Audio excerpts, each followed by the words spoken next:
আসসালামু আলাইকুম, welcome to my channel cooking art. আজ আমি আপনাদের সাথে দারুণ মজাদার এবং হুবহু হোটেলের স্টাইলে সিঙ্গারা রেসিপি শেয়ার করব। আমার এই রেসিপিতে কিন্তু আমি আপনাদের সাথে সিঙ্গারা তৈরির সকল প্রকার টিপস শেয়ার করব। আশা করব এই রেসিপিটি আপনারা পুরোপুরি একদম শেষ পর্যন্ত দেখবেন। শেষ পর্যন্ত দেখলে আপনারা কিন্তু একদম পারফেক্ট সিঙ্গারা বাসায় তৈরি করে নিতে পারবেন এবং এটি কিন্তু একটা নাস্তা হিসেবে খুবই পছন্দের এবং জনপ্রিয় একটি খাবার। আশা করব আমার রেসিপিটি আপনাদের ভালো লাগবে। চলুন তাহলে রেসিপিটি দেখে নিই। এখানে আমি একটি মিক্সিং বোল নিয়ে নিয়েছি, তাতে দিয়ে দিচ্ছি 2 কাপ পরিমাণ ময়দা, সাথে দিয়েছি হাফ চা চামচ পরিমাণ লবণ, 1 চা চামচ পরিমাণ কালো জিরা এবং 1/4 কাপ পরিমাণ দিয়ে দিচ্ছি নর্মাল সয়াবিন তেল। এখন তেলের সাথে ময়দাটা এবং অন্য সকল উপকরণ খুব ভালোভাবে আলতো হাতে আস্তে আস্তে নেড়েচেড়ে মিশিয়ে নিচ্ছি। সবগুলো উপকরণ একসাথে মিশে যাওয়ার পর দেখা যাবে মিশ্রণটাকে হাতের সাহায্যে চাপ দিলে খুব সহজে দলা পেকে যাচ্ছে এবং এই দলাটা আবার একটু চাপের সাহায্যে ভেঙে যাচ্ছে।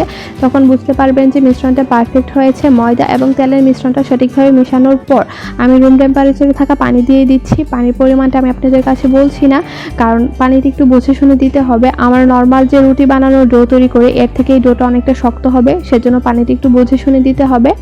আমার ডোটা মথা শেষ, আপনারা দেখতেই পাচ্ছেন ডোটা কতটা সফট হয়েছে অথবা কতটা শক্ত হয়েছে। এরকম ভাবে ডোটা তৈরি করবেন। এটিকে এখন আমি রেস্টে দিয়ে দেব 20 মিনিটের জন্য। ডোটা সেট হচ্ছে, এই মাঝে সিঙ্গারের ভিতরে পুরটা তৈরি করব, সেজন্য চুলায় একটি প্যান বসিয়ে নিয়েছি, তাতে আমি 2 টেবিল চামচ পরিমাণ তেল দিয়েছি। এখন দিয়ে দিয়েছি 1 চা চামচ পরিমাণ পাঁচফোড়ন। পাঁচফোড়নটাকে তেলের সাথে একটু ভালোভাবে নেড়েচেড়ে ভেজে নিচ্ছি। এখন দিয়ে দিচ্ছি হাফ কাপ পরিমাণ পেঁয়াজ কুচি। পেঁয়াজটাকে কিছুক্ষণ তেলের সাথে নেড়েচেড়ে ভেজে নিতে হবে। যতক্ষণ না পর্যন্ত পেঁয়াজটা সফট এবং পিঙ্ক কালার হয় না আসে ততক্ষণ পর্যন্ত পেঁয়াজটাকে ভেজে নিতে হবে। পেঁয়াজটাকে ভেজে নিয়েছি। এখন দিয়ে দিচ্ছি 1 চা চামচ পরিমাণ আদা বাটা এবং রসুন বাটা, সাথে দিচ্ছি 1 চা চামচ পরিমাণ হলুদের গুঁড়ো, হাফ চা চামচ পরিমাণ লাল মরিচের গুঁড়ো এবং হাফ চা চামচ পরিমাণ ধনিয়ার গুঁড়ো। এখন সবগুলো মশলা একত্রে পেঁয়াজটার সাথে খুব ভালোভাবে নেড়েচেড়ে মিশিয়ে নিচ্ছি। এখন দিয়ে দিচ্ছি 1/3 কাপ পরিমাণ গাজর কুচি। গাজরটাকে আমি কিউব করে কেটে নিয়েছি। দিয়ে দিচ্ছি হাফ চা চামচ পরিমাণ লবণ এবং দিয়ে দিচ্ছি 1 কাপ পরিমাণ কিউব করা আলু। আলুটাকে এভাবে কিউব করে কেটে নেওয়ার চেষ্টা করবেন। এখন সব কিছুকে খুব ভালোভাবে একসাথে নেড়েচেড়ে মিশিয়ে নিচ্ছি। কিছুক্ষণ নেড়ে নেওয়ার পর এখন আমি দিয়ে দিচ্ছি 1 কাপ পরিমাণ পানি। পানি দেওয়ার পর আবারও কিছুক্ষণ নেড়েচেড়ে মিশিয়ে নিচ্ছি। এখন আমি একদিকে ঢেকে দিচ্ছি প্রায় 30 মিনিটের জন্য। ফিরে আসলাম 30 মিনিট পর। 30 মিনিট পর আলুটা অনেকটা সিদ্ধ হয়ে এসেছে। কিছুক্ষণ নেড়েচেড়ে দিচ্ছি। এখন দিয়ে দিচ্ছি হাফ কাপ পরিমাণ সবুজ সিদ্ধ করা মটর। সিঙ্গারার পুরে মটর দিলে পুরটা কিন্তু অনেকটা খেতে মজাদার হয়, চেষ্টা করবেন মটরটা দেওয়ার জন্য। এখন আমি আলুগুলোকে একটু চেপে চেপে ম্যাশড করে দিচ্ছি, যার ফলে পুরটা অনেকটা আঠালো হয়ে আসবে এবং সিঙ্গারার এই আঠালো পুরটাই কিন্তু অনেক মজাদার হয়। আপনারা দেখতেই পাচ্ছেন আলুগুলো ম্যাশড হওয়ার পর পুরটা অনেকটা আঠালো হয়ে এসেছে। এখন দিয়ে দিচ্ছি স্বাদ মতো কিছুটা কাঁচামরিচ এবং দিয়ে দিচ্ছি 1.5 টেবিল চামচ পরিমাণ ধনিয়া পাতা কুচি। এখন আর তেমন কোনো কাজ নেই। এখন প্রায় 2 থেকে 3 মিনিট খুব ভালোভাবে নেড়েচেড়ে মিশিয়ে নিতে হবে। পুরটা অনেকটা আঠালো হয়ে এসেছে, প্যানের গা ছেড়ে আসছে।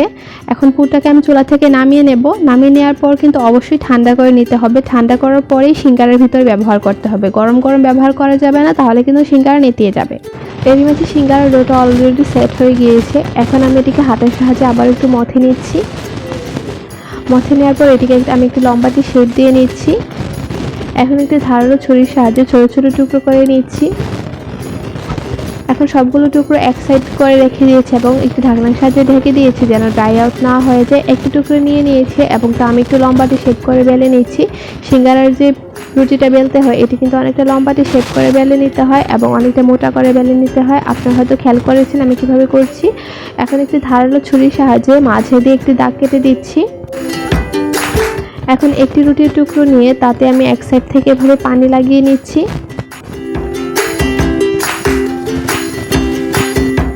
এবং অপর সাইডটিতে একটি কোণের আকার দিয়ে নিচ্ছি। একটু হাতের সাহায্যে চেপে চেপে দিচ্ছি যেন কোণটা খুলে না যায়।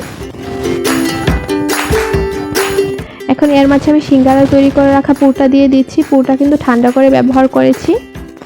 এখন আবারও সাইড থেকে পানি দিয়ে এভাবে চেপে দিচ্ছি। এক সাইড চেপে এভাবে আটকে দিতে হবে, তারপর উল্টিয়ে আবারও আরেক সাইড নিয়ে আসতে হবে।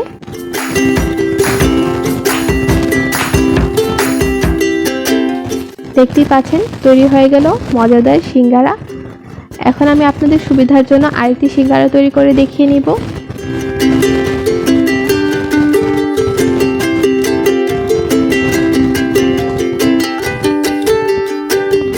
এই তো তৈরি হয়ে গেল মজাদার সিঙ্গারা। একে একে আমি সবগুলো সিঙ্গারা তৈরি করে নিয়েছি। আপনারা যদি সিঙ্গারাগুলো ফ্রোজেন করতে চান তখন এই অবস্থায় আপনারা ডিপ ফ্রিজে সংরক্ষণ করে দিতে পারেন। এটি কিন্তু আপনারা প্রায় 1.5 থেকে 2 মাস রেখে দিতে পারবেন। যে কোনো সময় অতিথির কারণে ভেজে ভেজে খেতে পারবেন। এখন সিঙ্গারাগুলো ভাজার জন্য আমি চুলায় একটি প্যান বসিয়ে তাতে মিডিয়াম লো ফ্লেমে তেল গরম করে নিয়েছি এবং একে একে করে সিঙ্গারাগুলো ছেড়ে দিচ্ছি। চুলার আঁচটা কিন্তু কোনোভাবেই বাড়ানো যাবে না, একেবারে মিডিয়াম লো ফ্লেমে রেখে সিঙ্গারাগুলো ভেজে নিতে হবে। কিছুক্ষণ পর পর এভাবে নেড়ে চেড়ে দিয়ে সেরে সাইডগুলো উল্টে দিতে হবে, তার ফলে সিঙ্গারাগুলো চারদিক থেকে খুব ভালোভাবে হয়ে যাবে। চারিদিক থেকে যখন ব্রাউনিশ কালার চলে আসবে এবং তেলের মাঝে বাবলসটা কমে যাবে তখন বুঝতে পারবেন যে সিঙ্গারাগুলো কিন্তু ভিতর থেকে হয়ে গিয়েছে। এ পর্যায়ে সিঙ্গারাগুলো নামিয়ে নিতে হবে। আমি এখন সিঙ্গারাগুলো একটি ছাঁকনির সাহায্যে নামিয়ে নিচ্ছি এবং এটি কিচেন টিস্যুর উপর রেখে দিচ্ছি। খুব সহজে তৈরি করে ফেলা মজাদার সিঙ্গারা। আপনারা কিন্তু খুব সহজে বাসায় সিঙ্গারা তৈরি করে নিতে পারবেন। এটি ভিতর থেকে কীরকম হয়েছে তা আমি আপনাদের একটা সিঙ্গারা ভেঙে দেখিয়ে দিচ্ছি। আপনারা হয়তো দেখে বুঝতে পারছেন উপর থেকে কতটা ক্রিস্পি হয়েছে এবং খেতে কিন্তু আলহামদুলিল্লাহ অনেক ভালো হয়েছে। আশা করব আমার এই সিঙ্গারা রেসিপি আপনাদের একটু হলেও উপকার এসেছে। আপনারা বাসায় একটিবার রেসিপিটি অবশ্যই ট্রাই করবেন এবং রেসিপিটি কেমন হয়েছে আমাকে অবশ্যই কমেন্ট করে জানাবেন। রেসিপিটি যদি ভালো লেগে থাকে তাহলে প্লিজ আমার চ্যানেলটিকে সাবস্ক্রাইব করবেন। আল্লাহ হাফেজ।